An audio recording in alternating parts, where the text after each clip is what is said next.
Nah, surat terbuka kepada Pak Kapolri ataupun Pak Sigit. Terhubung kasus pengeroyokan saya sekarang sudah tidak ada lagi yang mengawal, maka saya akan berbicara di media. Semoga Bapak Kapolri mendengarkan ini. Dan buat teman-teman yang tidak suka dengan persekusi, mohon diviralkan video ini agar sampai di telinga masyarakat Indonesia dari Sabang sampai Merauke bahwa saya sebagai anak negeri dipersekusi oleh pasukan Habib dari Yaman. Oke. Kasus pengeroyokan saya ini sudah saya laporkan sekitar 2 bulan kurang lebih. Tetapi sampai saat ini tidak dilanjut. Apakah saya sebagai warga negara Indonesia yang kelas rendah tidak mendapat keadilan? Maka dengan video ini saya meminta kepada Pak Kapolri, tolong.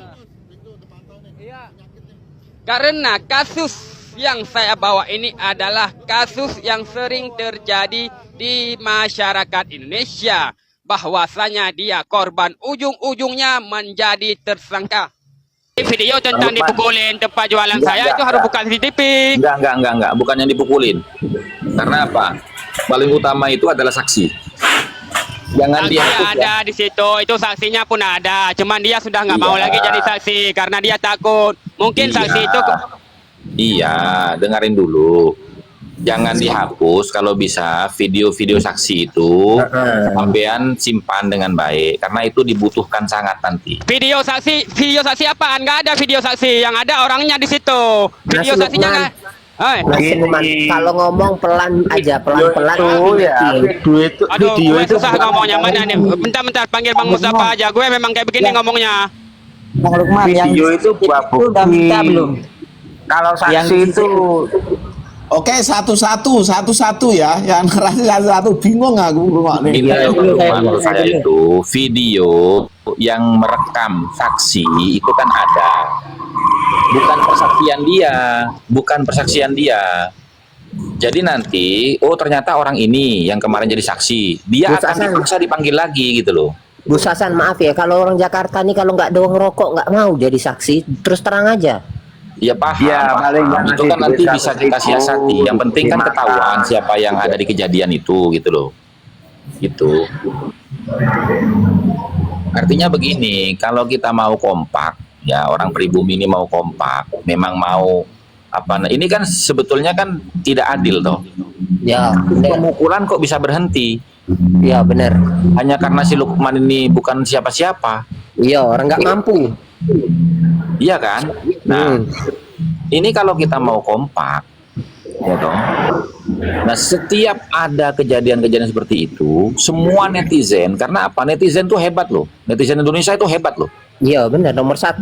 Jangankan orang, luar negeri itu down gara-gara netizen Indonesia gitu loh. Artinya, kalau bisa tuh netizen itu bersuara semua, cuap-cuap semua masalah Lukman kayak masalah. Pokoknya setiap ada kejadian. Gitu. Kalau tidak ada yang mendorong seperti kasus kemarin tuh yang di Cirebon, yang perempuan itu kan diperkosa terus dibunuh itu kalau netizen gak cuap-cuap nggak mungkin naik itu, karena kan musuhnya kan anak polisi. Gini, waktu video kejadiannya Lukman itu kan dimuat di Instagram, bisa di YouTube, di Facebook, semua hari-harinya diulang gitu. Nanti netizen kan bisa berkomentar kan. Nah itu betul tuh, ulang misalnya tuh, no viral no justice, itu sudah menjadi rahasia umum.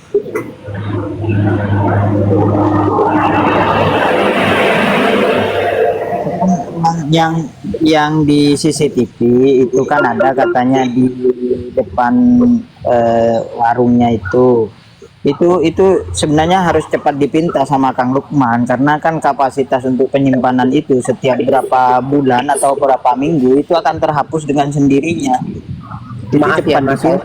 Maaf Iya. ya saya potong ya Mas. Mas Lukman ini kalau aku lihat nih hidup sebatang kara. Dia tidak nyampe yang pemikiran ke sana. Iya, Kita harus betul. ajarin. Betul. Kalau kalian semua ini orang hebat, ngerti trik-triknya. Kalau dia ini kayaknya orang biasa, orang polos, Mas. Betul. Ya makanya sama saya itu kan bisa dijadikan sebagai alat bukti itu ketika pemukulan itu kan masuk di CCTV itu dipinta Santri orang bersarung. tokohnya. Santri bersarung Iya. sudah berapa bulan itu kejadiannya si Lukman? Nggak tahu berapa bulan itu. Itu terus? terhapus dengan sendirinya tuh Gus kalau nggak dipinta. Terus sekarang begini, berapa minggu CCTV bisa terhapus? Tergantung kapasitas Gus. Kalau Tergantung setting dan kapasitas, Gus. Biasanya Oke, itu standarnya. auto Oke, clear. standarnya kan auto clear kan? Iya. Nah, jadi nggak ada gunanya kamu bilang begitu. Sekarang kasih solusi. Solusinya gimana? Kalau kemungkinan yang kamu sampaikan itu terjadi. Makanya tadi saya bilang, video tentang yang merekam adanya saksi, gitu. Itu yang penting gitu loh. Kalau CCTV itu susah gitu loh.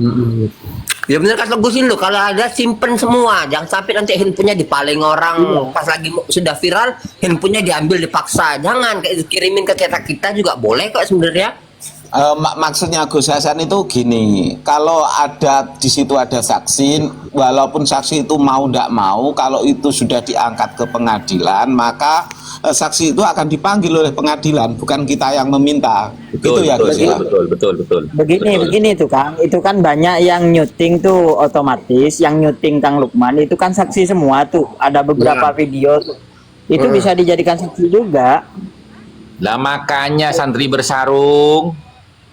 Ya ini solusi Gus. Selain tadi itu kalau bisa sih yang pas pemukulan itu Gus. Cuman kan Iya Lukman kan pasti ada. Nanti kan kayak gini, kayak seumpamanya di pengadilan itu Bang Lukman kan biasanya ditanya gini, siapa saksi yang di situ yang ada? Oh banyak, ada dekat saya warung yang jual-jual ya, maka itu akan diidentifikasi oleh pihak pengadilan kayak gitu loh. ini Ya kan gini aja, tanya berarti nanti aku masuk ke akun aku yang besar, aku minta tolong siapa yang ada.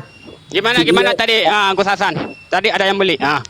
Gini loh, saya tanya Kang Lukman yang CCTV di toko itu, Kang Lukman ada minta nggak? Soalnya kan kalau nggak cepat dipindah itu kan datanya nanti terhapus dengan sendirinya itu otomatis. CCTV ada di tiang listrik, CCTV jalanan. Ya kan servernya ada di Oh CCTV milik pemerintah itu, pemerintah setempat. Oh itu nggak akan hilang itu, nggak akan hilang. Kemarin. hilang. Ya ada terus itu.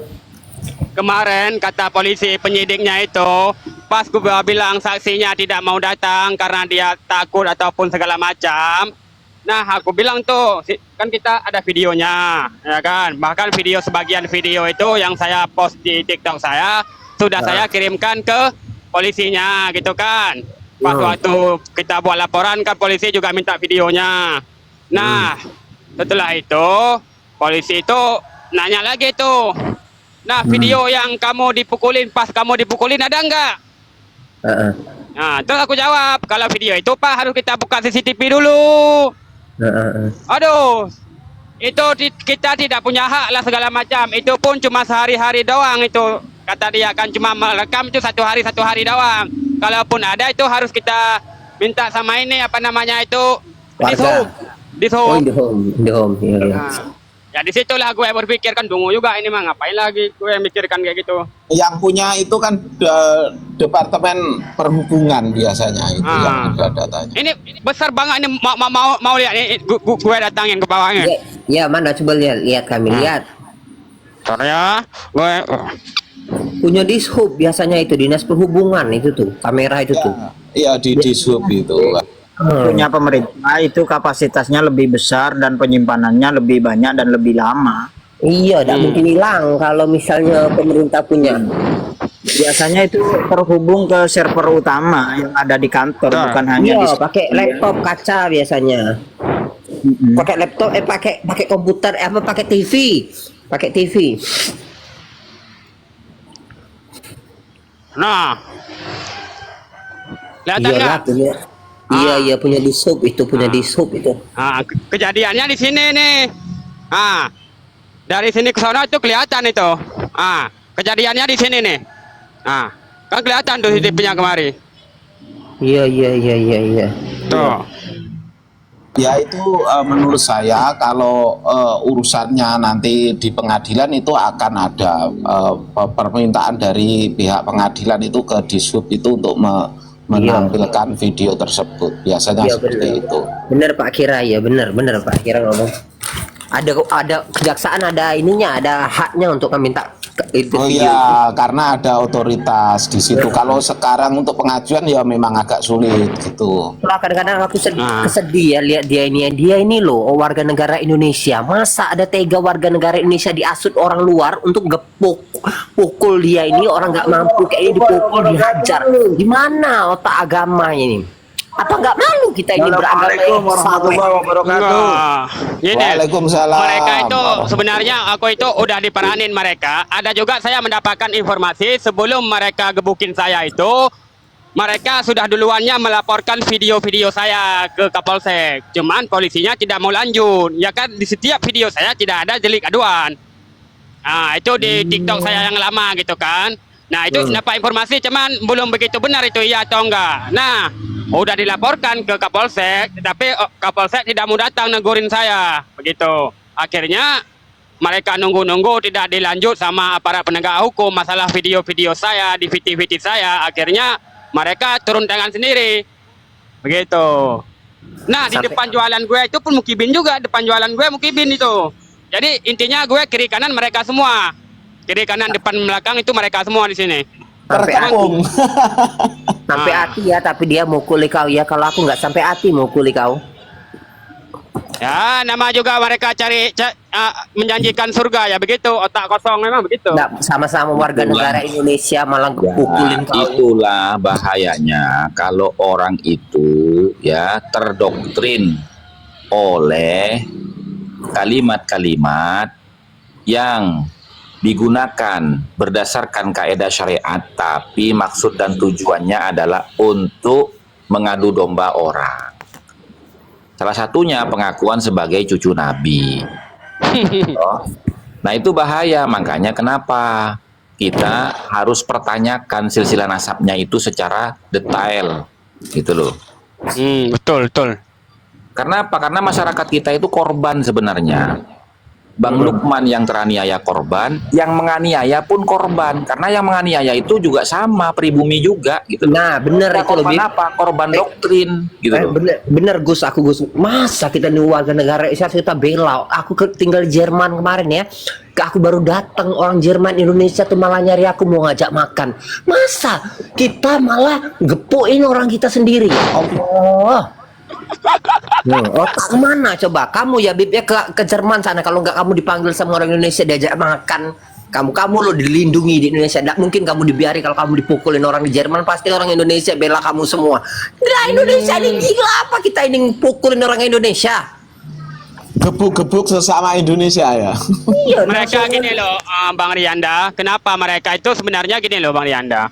Sebelum mereka peranin itu, mereka udah peranin saya tuh sekitar 1 minggu yang lalu. Sebelum digebukin itu udah diperanin 1 minggu yang lalu. Itu mereka juga yang mengatakan hal semacam itu padaku kemarin itu. Jadi nasionalismenya rendah. karena di sini kan tempat yang aku dagang ini kan yang tempat haul itu. Haul kemarin kan di sini. Jadi mereka otomatis ya begitulah. Apalagi mereka sekarang kita melihat. Lukman. Oi. Emang awalnya gimana, Man? Bisa digebukin tuh awalnya gimana? Oh iya, gue belum ceritain ya. Gue ceritain ini video terakhir aja, soalnya di video gue kan banyak tuh ya. Jadi ini yang membuat mereka kena mental aja gitu ya, membuat mereka marah. Di video saya mengatakan kurang lebih seperti ini.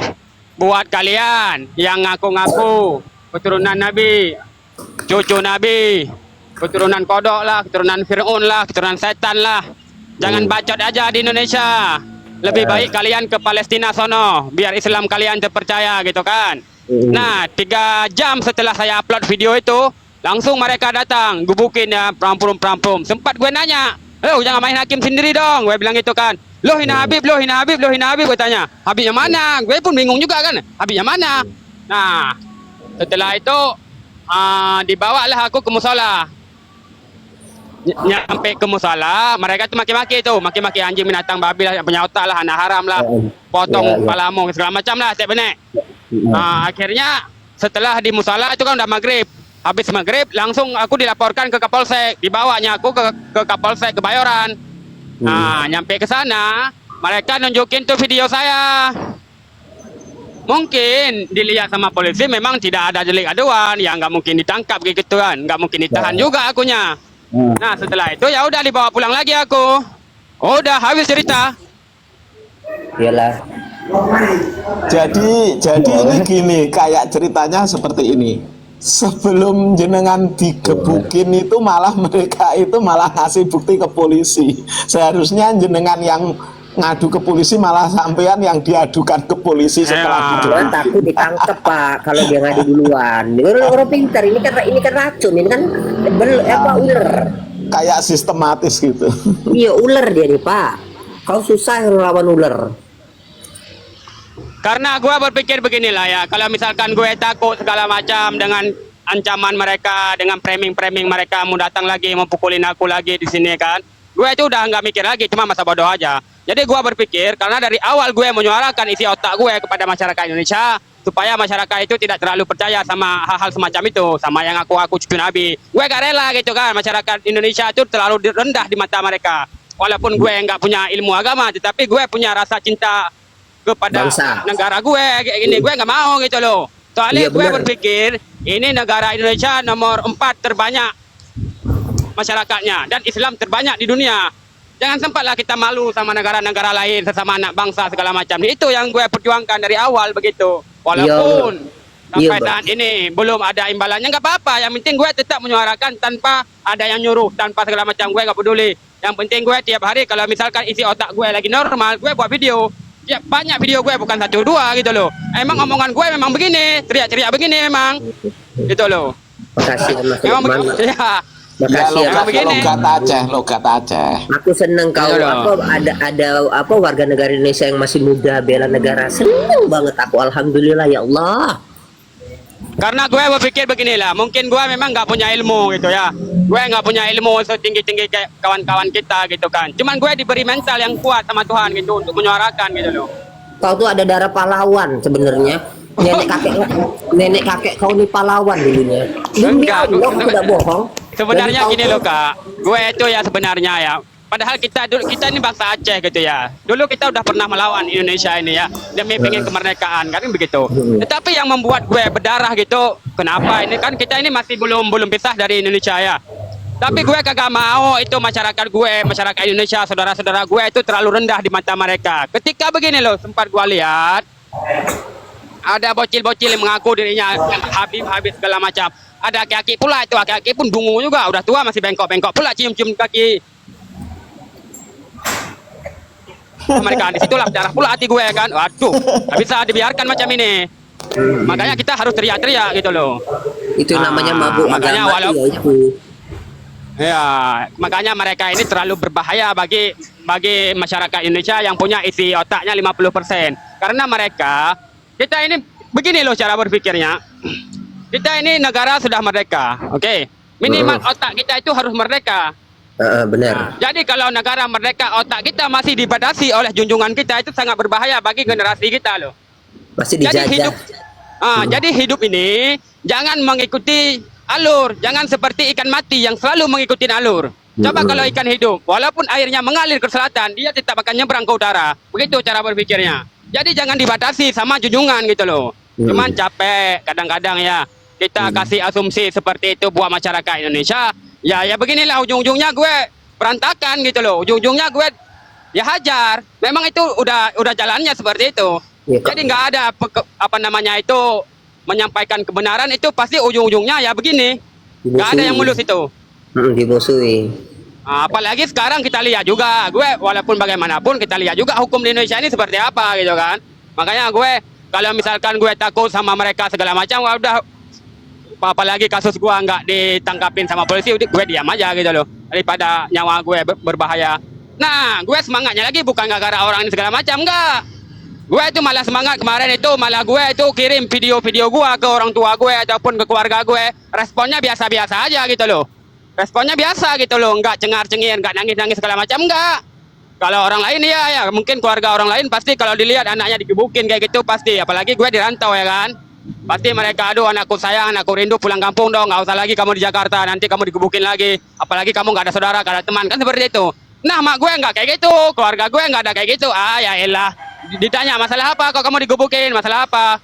Ya kan gue teriak-teriak itu jangan percaya sama cucu Nabi, jangan percaya cucu-cucu segala macam kalau memang nggak tes DNA. Ya elah, baru aja segitu, udah nggak usah, biarin aja di situ, nggak usah pindah, lanjutin aja bersuara kamu katanya, nggak usah getar. Kalau mati memang kemanapun kau pergi juga mati katanya. Oh udah, apain gue pusing-pusing? Oh begitu cara berpikirnya. Makanya kadang-kadang kalau misalkan ada manusia teman-teman di Komal yang membuat mental gue jatuh, gue nggak mau dengar. Gitu loh, yang membuat mental gue jatuh gara-gara dengerin omongan orang, membuat mental gue jatuh karena gue tinggal di kawasan mereka, gue nggak mau dengar, karena mental gue harus gue perbaikin. Daripada gue mampus di kontrakan, mati gue di kontrakan, nggak bisa makan, nggak bisa jualan gue. Jadi jangan disamakan. Kau nggak sendirian Mas ya? Iya, maksudnya gitu. Maksudnya kalau misalkan ada teman-teman, udahlah, jangan lagi segala macam, jangan kayak gitu, udahlah. Diam aja kamu, nggak usah lagi bersuara, contohnya gitu kan. Mana mau gue dengar itu. Nah, betul. Nah, itu loh. Cuman sekarang kau tuh lebih agak sedikit manis kalau mau ngatain orang. Di sosial media itu kayak aku saranin ya. Misalnya kau ngatain orang gila apa. Kalau ketemu kau jangan ngomong ini Mas, Yaman, orang Padang Pasir. Nah, apa Padang Pasir atau apa namanya tuh hewan-hewan Padang Pasir itu apa namanya, kadal gurun. Nah kayak gitu, lebih halus sedikit kalau mau ngatain orang. Jadi kok aman selalu. Tapi sekarang nggak mau gue sujud segala macam. Ya kan? Di mata mereka ini gue sangat berbahaya. Makanya mereka itu mungkin kemarin kita nggak tahu juga ya mungkin ya. Kan sekarang juga gue masih dikejar-kejar juga sama mereka. Cuman gue masa bodoh aja. Yang tadi juga ada yang ngejar gue. Awas lu nanti gue datang ya bodoh ama, malah gue nantang aja. Udah kalau datang aja kemari. Kalau masih kurang lu memukulin gue datang aja. Gue nunggu di sini. Datang aja kemari. Gue udah nggak peduli ya. Apa kamu minum apa hina kayak gini, minum kencing onta kayak itu tuh aman Mas. Loh, bener kayak itu aman. Iya, sebenarnya aman semua sih karena kita ini gimana ya? Intinya mereka ini kalah narasi pasti bersikusi. Bukan gue doang kan, bukan gue doang. Oke lah gue ini perorangan ya kan, personal gue sendiri gitu ya, nggak ada kekuatan misalnya kan. Contohnya, ini yang kemarin Banser, kekuatannya apalagi coba, tapi berani juga mereka kan. Nah, begitu cara berpikir. Kalau gue oke lah. Misalnya ini kecuali di depan jualan gue ini punya Ferrari 2, Lamborghini 3 gitu, nggak berani dia masuk. Ini tempat gue cuma dagang rojak doang ya kan. Ya elah. Udah peranin tuh tukang rojak. Udah berbahaya nih. Masa kita disuruh ke Palestina katanya ya kan? Udah, yang penting jangan digebukin. Mungkin kayak gitu caranya. Cuman yang nama juga warga 62, kalau udah ketemu ya pasti pukul dong.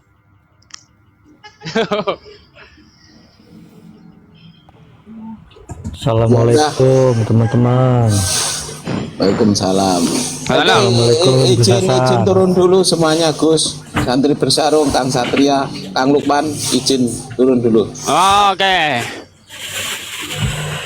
Begitulah saudara-saudara semua.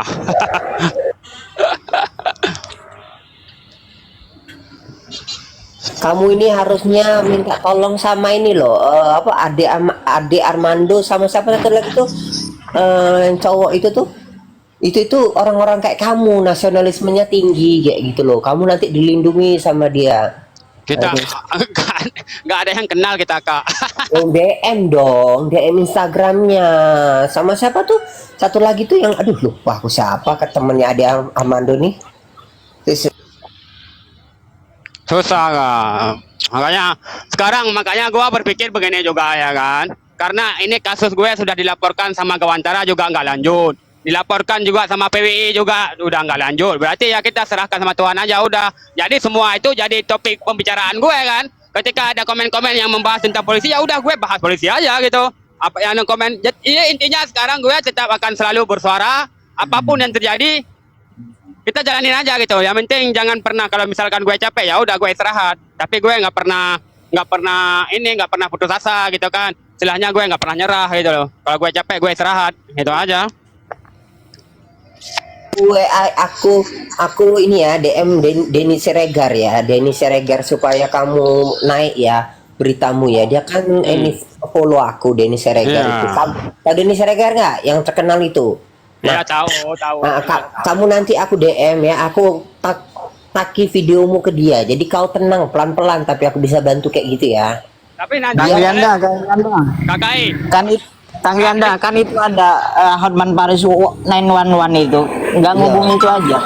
Nah itu juga bisa, tapi kan dia ini kan lebih ke politik. Kalau 911 itu kan dia kan lebih yang ke ini, ke yang parah-parah, ya, pembunuhan-pembunuhan gitu. Nah dia ini kayaknya ke Denny Siregar, kayak gini cocoknya dia ini. Kalau Denny Siregar di up-nya nanti masalahnya di YouTube, biar banyak. Makanya kalau misalnya ini kasus gue ataupun video gue kan viral ke media-media gede, itu bikin mereka tuh makin takut gitu sama suara gue. Aku nanti kamu ke Denny Siregar ya. Nanti malam aku tagi jam 8 baru dia online itu. Wah, boleh itu. Kang Rianda banyak itu sebenarnya lawyer yang nasionalisnya itu besar loh, nggak perlu bayar sebenarnya.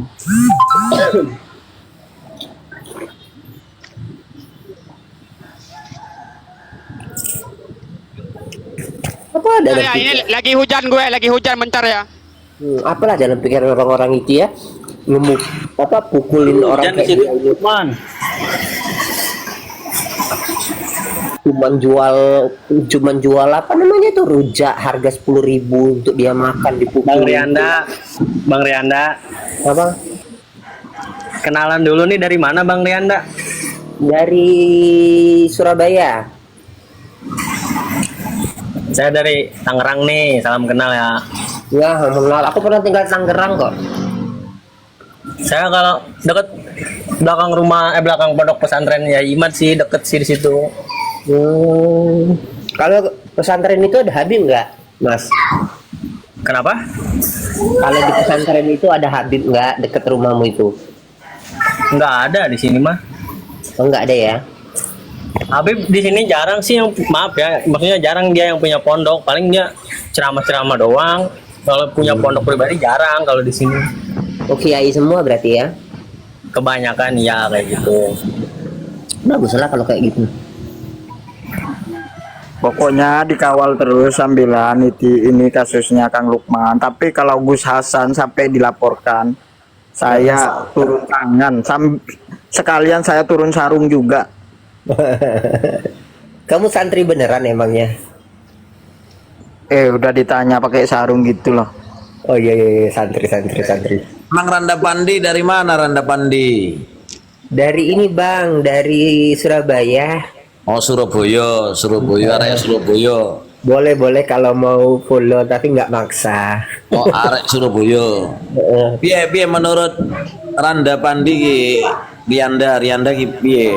Gini loh Bang, apa anak muda kita, terus nggak anak muda juga ya, hampir semuanya nasionalismenya tuh sudah turun, sudah rendah. Percaya doktrin-doktrin, dongeng-dongeng cerita nenek moyang orang lain kayak gitu loh, sampai mereka nggak ngerti cerita nenek moyang kita sendiri. Yang itu yang aku khawatirin. Kalau soal terus masuk ke agama kayak gitu, sekarang banyak penipuan kayak gitu loh, itu aja yang resah di hati-hati Jadi kita ini. begini Bang Rianda, justru doktrin-doktrin itu masuk melalui pengakuan nasab dulu.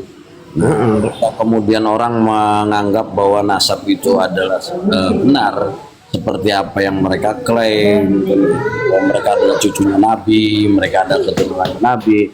Nah barulah di situ ngomong apapun bisa diafirmasi begitu. Jadi sumbernya itu dari situ dulu Bang Rianda.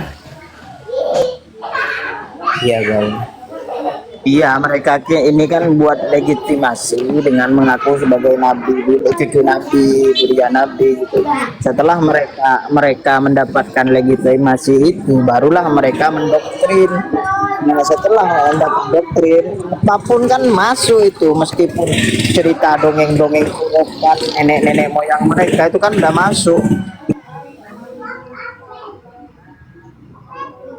Nah, oleh karena itu, ketika kemudian doktrin-doktrin itu lebih mengarah kepada diri mereka sendiri, bukan kepada kecintaan kepada Rasulullahnya, itu terbukti dari kemudian pernyataan-pernyataan yang sifatnya itu melebihi mukjizat-mukjizat para wali. Doktrinnya kan begitu. Ya. Dari situ, kemudian dari akhlak-akhlak yang ditunjukkan. Nah, kemudian dari situlah orang kemudian meneliti apakah benar nasab ini itu adalah nasabnya Rasulullah, kan begitu. Nah, mereka itu saling membela satu sama lain dengan mengatakan akhlak itu tidak ada urusannya dengan nasab. Ketika akhlak kamu rusak, ya tetap saja kamu itu bernasabkan kepada bapakmu, kan begitu. Nah, oke, kalau berbicaranya orang lain, tapi ini berbicaranya Rasulullah, baginda Nabi Sallallahu Alaihi Wasallam, kan begitu. Jangankan kemudian orang menghina beliau, orang yang kemudian mengaku kepada zuriyah daripada Rasulullah kemudian tidak menggunakan akhlak, itu saja sudah jauh lebih daripada penghinaan. Kenapa? Karena Rasulullah ketika ditanya itu, ya Rasul, untuk apa engkau diutus di atas muka bumi ini? Rasul menjawab, innama bu'istu liutammima makarimal akhlak. Kan begitu. Tapi yang lebih parahnya itu dia tuh kemarin mau merubah sejarah kita, semua mau dibalawikan kayak gitu. Ya memang masuknya dari situ dulu, Bang Lianda. Masuknya dari jalur nasab dulu. Ya, itu makanya orang-orang Nusantara ini langsung turun gunung semua kayak gitu loh, nggak bisa kayak gitu loh. Masa Pak Pangeran Diponegoro itu bukan apa namanya diangkat jadi keturunan mereka, yang nggak bisa, Bang. Mau kayak mana pun bukan keturunan Ba'lawi kayak gitu loh. Mau kayak terus Indonesia Raya, lagu Indonesia Raya bendera merah putih diakui dari Ba'lawi. Tidak mungkin, Bang, sampai mati aku nggak percaya. Nah, yang jadi pertanyaan besar itu oleh karena kemudian diteliti dengan fenomena-fenomena yang ada, satu pertanyaan dari problematika yang kemudian diakibatkan dari fenomena tersebut, apakah betul mereka itu adalah zuriyah Rasulullah seperti pengakuannya? Di secara detail berdasarkan filologi, antropologi, dan genealogi oleh beberapa orang yang pada akhirnya berkesimpulan keterputusan itu atau ketiadaan data itu menunjukkan bahwa mereka ini tidak bisa mengaku sebagai zuriyah Rasulullah. Ya kan sekarang ada jawabannya dari semua itu. Kalau misalnya memang mengakui, kan silakan tes DNA dulu. Habib Rizik berkata, nggak apa-apa kalau misalnya ngaku-ngaku cucu Nabi harus tes DNA, boleh katanya. Kok tiba-tiba sekarang tes DNA itu difatwakan haram? Yang mana satu yang mau Itulah kita yang percaya? saya sebut dengan standar ganda. Yang mana satu yang harus aku percaya ini? Bukan standar ganda, Gus. Itu qaulul munafiq. Ya, iya. Munafik itu kan standar ganda, Santri Bersarung. Habib Bersarung nih berani-berani yang lawan gurunya sendiri. Aduh. Gak ngelawan saya. Pokoknya kalau sampai Gus Hasan itu dilaporkan, saya turun tangan, sekalian turun sarung. Tapi yang garda terdepan itu Kang Satria, karena beliau ini banyak relasinya, banyak dosen-dosen juga, dosen hukum gitu. Jadi yang di depan saya itu Kang Satria gitu. Santri Kalau Bersarung. Kang Lukman, Santri Bersarung. ya kenapa Gus? Ya, mahasiswa Persatuan Mahasiswa Indonesia itu ada di belakang kita. Betul. Setelahnya pelantikan presiden ini, mahasiswa akan bergerak itu. Apalagi nanti dikoordinir sama Pak dosen ini, Gus. Ya harusnya begitu kalau punya perhatian sih. Takutnya saya, Gus, Pak dosen ini ditawari Habib B, dia komitmen dengan Habib B gitu aja.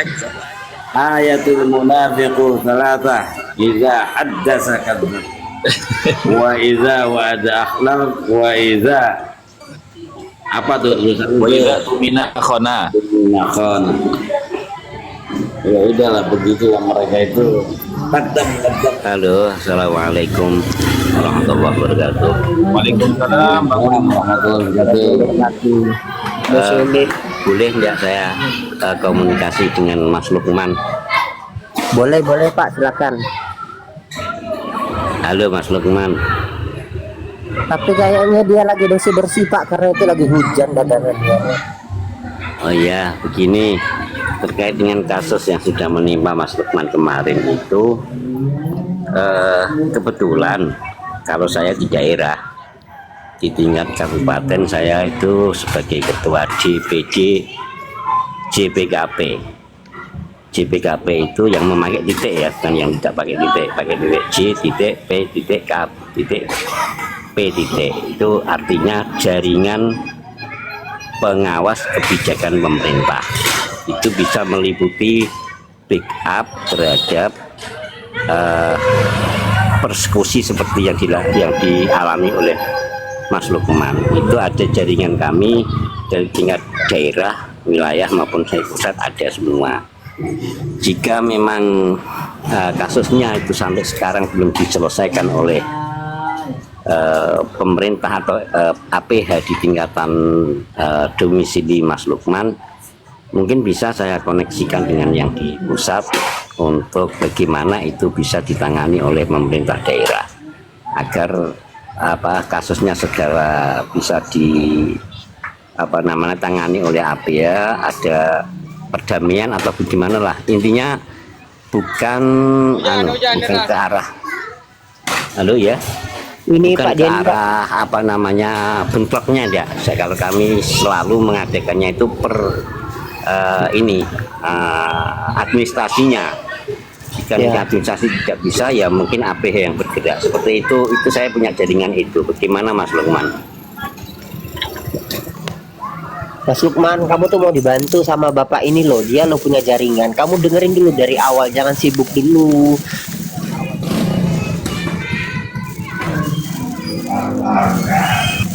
Gak denger dia nih Pak. Ya masih sibuk. Iya, ya udahlah, kapan-kapan ketemu Mas Lukman ya. Jangan kapan-kapan Pak, bapak DM aja nanti dia, DM personal, bilangin kayak gitu loh Pak. Kasihan Pak kalau kapan-kapan Pak. Ini udah iya, bisa. Makasih Bapak punya niatan kayak gitu. Ya, kita simpatinya dengan sesama warga lah, jangan sampai berpersekusi sama warga. Persekusi itu larangan negara. Iya, Pak, ini kan orang maaf ngomong tuh orang biasa Pak, nggak ngerti hukum anak ini nih. Ya memang karena mungkin laporannya atau bagaimana itu belum ada yang begitu membackup secara valid lah, istilahnya seperti itu. Memang 1-2 kali tidak direspon, ya harus ada tindakan lagi lebih tinggi lagi seperti itu memangnya. Jadi tahapan-tahapan itu harus ada, tidak bisa langsung, walaupun itu PWI kayak apa belum bisa kalau kalau tidak langsung bersentuhan dengan APH. Itu harus kita memang tahapannya seperti itu, laporan lesan terus tertulis terus seperti itu. Jadi harusnya jaringannya itu lebih kuat yang membackup seperti itu. Mas Lukman, kamu tuh denger ini loh, Pak Ulin ini mau bantu kamu kayak gitu. Kamu coba kasih waktu dikit kayak gitu loh, daripada dia ngulang lagi ngomong. Yang keren banget, lalu disembunyikan di tempat-tempat rahasia di kota-kota besar. Dia ngelakuin ini biar orang-orang bisa ikutan misi pencarian dan nemuin benda yang ia sembunyikan. Setiap benda yang ia bikin punya kode QR dalamnya, dan siapapun yang pertama kali memindai kode QR itu bakal jadi pemenangnya. Seniman ini bikin benda-benda 3D. Mau punya toko? Lukman, Ya. izin turun dulu ya, semuanya Gus Hasan. Oke. Siap. Makasih. Ya, Assalamualaikum. Waalaikumsalam.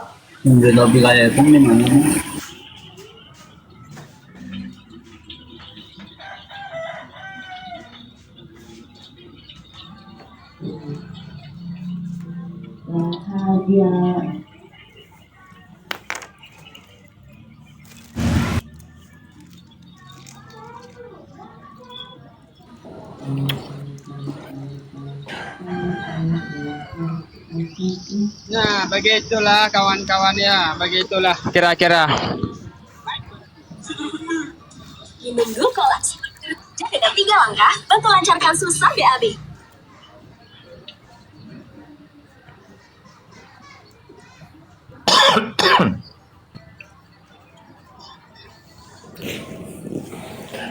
Lihat kan Lukman, intinya banyak orang yang bela kamu, bener kan? Jadi